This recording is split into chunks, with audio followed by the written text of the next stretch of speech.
Hi friends, ఈ వీడియోలో మీకు ఒక ప్లేస్ చూపిస్తాను. అదే లేక్ ఫ్రంట్ పార్క్.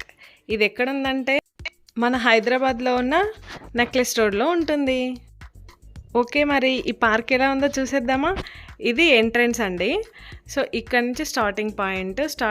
ఇక్కడ నుంచి చూస్తే ఇలా అన్ని బ్రిడ్జెస్ లాగా ఉంటుందండి మొత్తం కూడా. ఇగో ఇక్కడ మా ఆయన ఉన్నాడు, హాయ్ చెప్తున్నాడు. ఇలా అందరు చూడండి ఎలా వస్తున్నారో. సో ఈ బ్రిడ్జెస్ లాగా ఉన్నప్పుడు ఇక్కడ మొత్తం ఇట్లా వాకింగ్ చేసుకోవచ్చు. ఆ బ్రిడ్జెస్ కింద మొత్తం పార్క్ ఉంటుంది. ఇక్కడ పార్క్లో పిల్లలు ఆడుకోవచ్చు. ఈ బ్రిడ్జ్ మీద కూడా మంచిగా పిల్లలు, అయ్యో మా పాప చూడండి ఎలా వెళ్తుందో.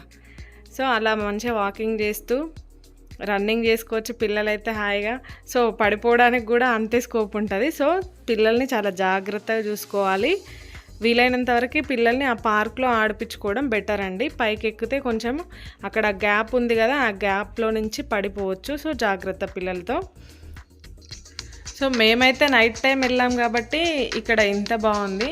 బట్ మార్నింగ్ టైంలో ఈ లైటింగ్స్ అవి ఉండవు కదా, అంత అనిపించకపోవచ్చు అని అనుకుంటున్నా. నేనైతే ఎప్పుడు వెళ్ళలేదు మార్నింగ్ టైము. నైట్ టైం అయితే ఆ బ్రిడ్జెస్కి ఇట్లా సైడ్స్కి లైటింగ్స్ ఉన్నాయి కదా, అక్కడ ఇంకా ఆ ప్లాంట్స్ అవి ప్లాంట్స్కి కానీ ట్రీస్కి కొన్నిటికి అక్కడ లైటింగ్స్ పెట్టారండి. సో ఆ లైటింగ్స్ వల్ల నైట్ టైం ఇంకా చాలా బాగా అనిపిస్తుంది. ఇగో మా పాప అటు నుంచి రన్నింగ్ చేసుకుంటూ వస్తుంది. మా పాప అయితే బాగా ఎంజాయ్ చేసిందండి. కాకపోతే మేము తనని చూస్తూ ఉన్నాం జాగ్రత్తగా. ఇక్కడ ఈ పర్టికులర్ ప్లేస్ వచ్చేసి అక్కడ అన్నీ కనిపిస్తాయి. ఏంటంటే అంబేద్కర్ విగ్రహము, నెక్స్ట్ సచివాలయము, ఇంకా సంజీవయ్య పార్క్లో ఉన్న ఫ్లాగు, అవన్నీ కనిపిస్తాయి అక్కడ. అంటే అన్నీ వన్ ఫ్రేమ్లో, సింగిల్ ఫ్రేమ్లో అవన్నీ కనిపిస్తాయి అన్నమాట. సో అది నాకు బాగా నచ్చింది.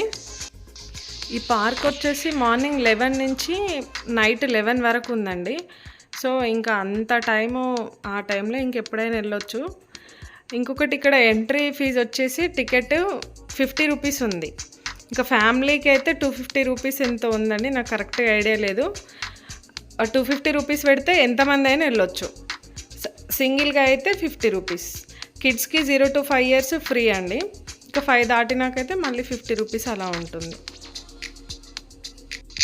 ఇదిగో అక్కడక్కడ ఇలా ఖాళీగా ప్లేస్ వదిలేశారు, ఎందుకంటే ప్లే ఏరియా అనమాట. ప్లే ఏరియా లాగా పిల్లలు మంచిగా ఫ్రీగా ఆడుకోవచ్చు అన్నట్టు అలా వదిలేశారు. సో ఇక్కడ హైలైట్ వచ్చేసి ఈ బ్రిడ్జెసే అండి. ఈ బ్రిడ్జెస్ చూడడం కోసము, వాటి మీద వాక్ చేయడం కోసం, నైట్ టైం ఆ వాకింగ్ ఎలా ఉంటుంది దాన్ని ఎక్స్పీరియన్స్ చేయడం కోసం స్పెషల్గా ఈ పార్క్కి వెళ్ళొచ్చు.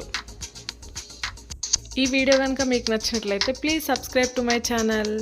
Thank you for watching friends. Thank you. Bye bye.